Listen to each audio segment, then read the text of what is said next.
Greetings everyone, Stiggerton here with another Tekken 7 video. With the excitement for Kunimitsu coming back in Season 4, I decided to make this video to talk about her in Tekken Tag 2, and why she was really underrated. I wouldn't say she was top tier, but she is definitely not a bottom tier either, and I think she was just underused and underrepresented. So why do I think she is better than what people think? Let's find out. First thing I'll be covering today is her jabs. Kuni's jabs has a both decent range and two variations. She has the generic 1-2 and the unique 1-1. Which is a high mid-10 frame string. Both do the same damage, but what makes 1-1 special is because the second hit is mid and has good reach. Her jabs in general has a really good hitbox, which makes them really useful for combos too and wall carry. Second thing that comes to the list is her down forward 4. This move is one of her best moves due to its range and tracking to her right. It was a good keep out tool that can also be used as a poke, since it's a pretty fast move as well, not to mention the decent damage it does too. And of course we can't talk about Kunimitsu without talking about her famous down forward 2. It completely tracks to her right, it has high crushing properties, crazy range, and safe on block. Having a launcher this good in a combo oriented game puts her up automatically, I think.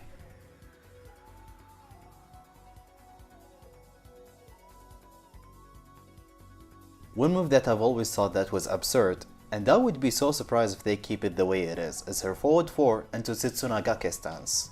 What makes this move so strong is Sit 2. It is a homing, uninterruptible mid-counter hit launcher that is also safe on block, which made her forward 4 real abusable. If you think that wasn't enough, then also if forward 4 connects on counter hit, it has a guaranteed follow up with either Sit 1-2 or Set 2.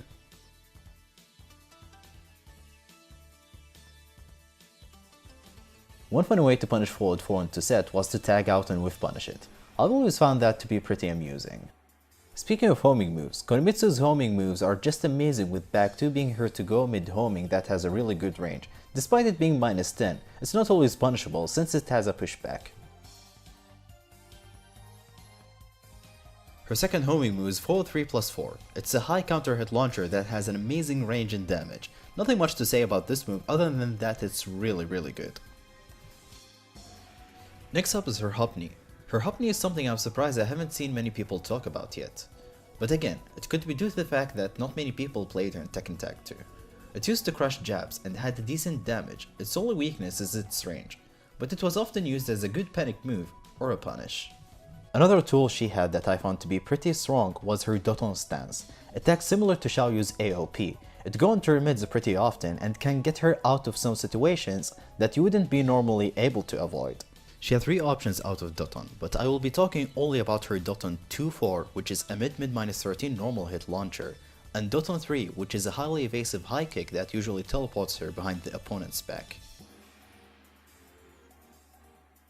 Lastly, I'll be talking about her wall carry and damage. Her damage was slightly above average as a solo character, of course. She used to get 80 damage without a wall with 16 frame mid-safe launcher. And with a wall, she would always get above 90, adding to her crazy wall carry. Before I conclude this video, I would like to cover her weaknesses, which are pretty big ones. First of all is her lack for a good 12 frame punisher.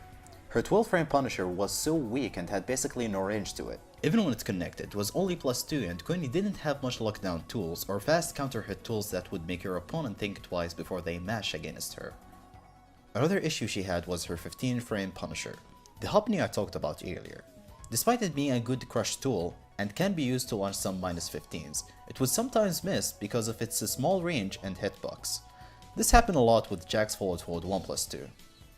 Another notable issue she had was the frames on her lows. They are not only slow, but most of them were launch punishable and didn't give any frame advantages. For example, her down back 4 was 17 frames fast and -14 on block for some reason, and was -3 on hit.